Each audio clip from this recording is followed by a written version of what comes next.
Nah, jadi kenapa ada orang yang pakai skincare itu wajahnya malah rusak jerawatan? Tuh karena ada bahan-bahan yang tidak boleh dipakai bersamaan. Nah, untuk detail videonya kalian bisa saksikan videoku sampai akhir ya.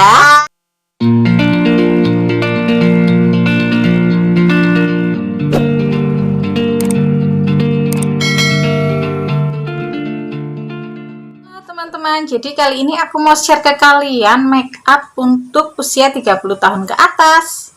Ini beda ya yang dipakai ketika usia 20-25 dan sekarang usia aku tuh 35 tahun.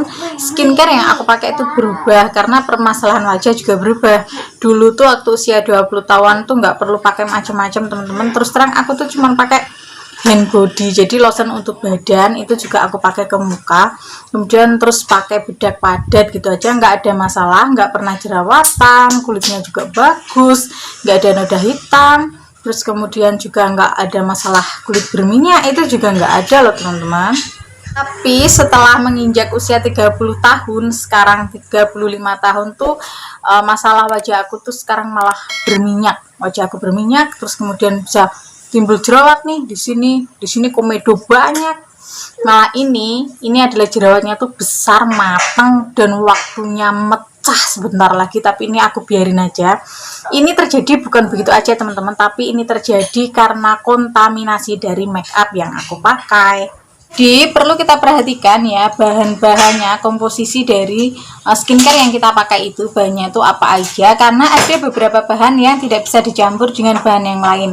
Kalau mereka dicampur, mereka diaplikasikan ke wajah, maka yang timbul bukannya wajah itu semakin baik, tetapi malah semakin buruk.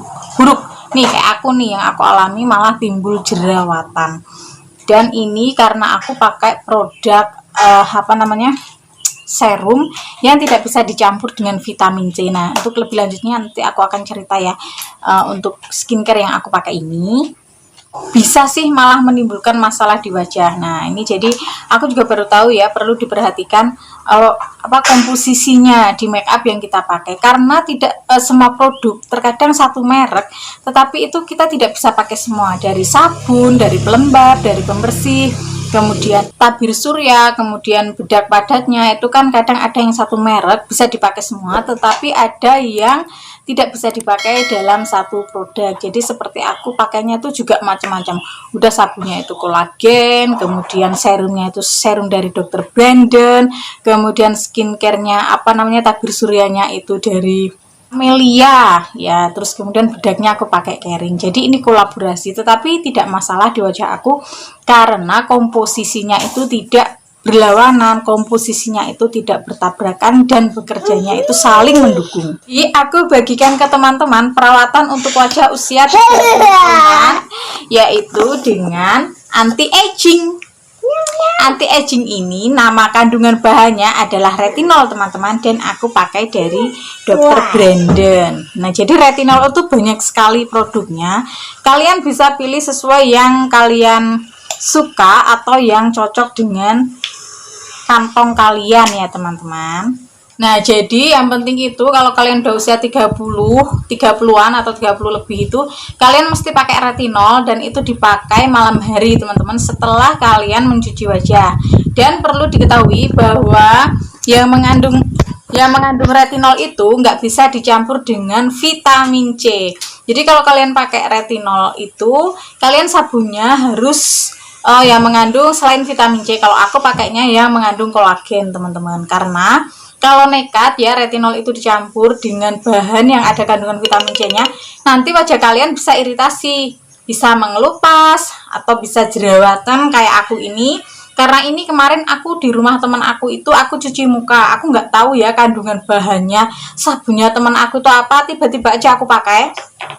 Pas aku aplikasikan di wajah itu ternyata aroma jeruk. Nah, udah pasti itu vitamin C kan. Kalau jeruk udah habis aku bilas kan rasanya kayak agak perih-perih gitu.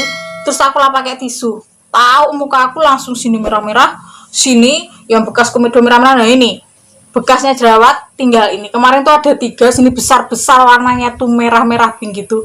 Sangat menakutkan dan sangat mengerikan teman-teman. Jadi kalian perlu ingat bahwa retinol ini tidak bisa dicampur dengan vitamin C. Nah, terus kemudian untuk siangnya kalian pakai apa?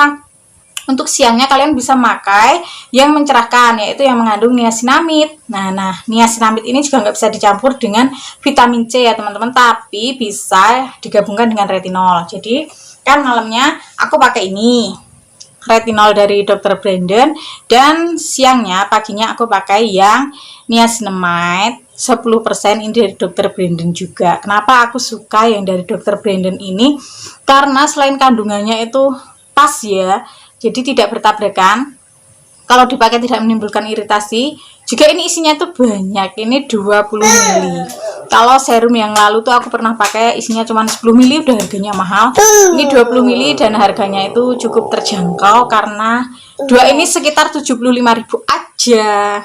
Terus kalau udah pakai retinol dan niacinamide yang bisa mencerahkan wajah, terus kemudian pelembabnya pakai apa? Kalau ada yang tanya seperti itu. Nah, pelembabnya atau tabir suryanya kalian bisa pakai yang mengandung gliserin. Nah ya, itu yang melembabkan wajah. Jadi gliserin ini aman dicampur dengan niacinamide. Pokoknya niacinamide ini dan juga retinol itu hanya tidak bisa dicampur dengan vitamin C karena bisa bikin wajah kita iritasi.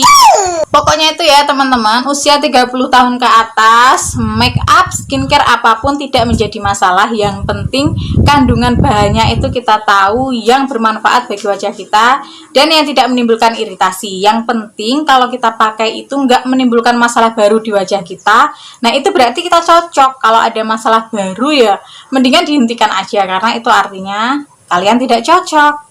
Jadi belum tentu ya bahwa skincare atau make up perawatan wajah yang mahal itu cocok untuk kulit kita, itu belum tentu. Nah jadi perlu diperhatikan, yang penting itu adalah kandungan bahan-bahannya itu tidak maksudnya boleh dicampur gitu loh. Maksudnya yang tidak boleh dicampur itu yang akan menimbulkan iritasi. Nah kadang kita melihat orang pakai skincare mahal kok malah wajahnya rusak. Nah itu artinya karena kandungan bahannya itu tidak boleh dicampur, artinya kandungan bahannya itu berlebihan. Jadi sudah pakai niacinamide tapi masih pakai vitamin C, terus kemudian masih pakai bahan-bahan lain yang mencerahkan, misalnya AHA, BHA, apa gitu. Nah, sementara bahan-bahan itu sebenarnya nggak boleh dicampur. Nah, untuk kalian lebih detailnya, mendingan kalian bisa konsultasi ke dokter kulit supaya kalian tahu kebutuhan kulit kalian dan make up apa yang mestinya kalian pakai yang kandungannya itu cocok untuk kondisi kulit kalian teman-teman. Nah kalau dari tips aku tadi, kalian yang usia 30 tahun ke atas kalian bisa pakai retinol dan niacinamide dan perlu dijauhkan dari vitamin C gitu aja. Dan bukan berarti vitamin C atau vitamin C itu tidak boleh dipakai ya teman-teman. Itu penting banget untuk wajah kita juga. Tetapi pemakaiannya kita jangan bareng-bareng dengan niacinamide, jangan bareng-bareng dengan retinol.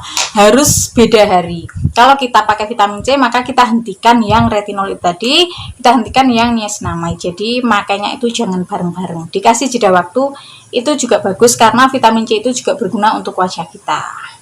Nah, jadi ini tadi adalah pengalaman aku pakai skincare di usia 30 tahun ke atas, yaitu aku menggunakan produk yang mengandung retinol dan niacinamide. Nah, bagaimana dengan kalian? Kalian bisa komen di bawah ya.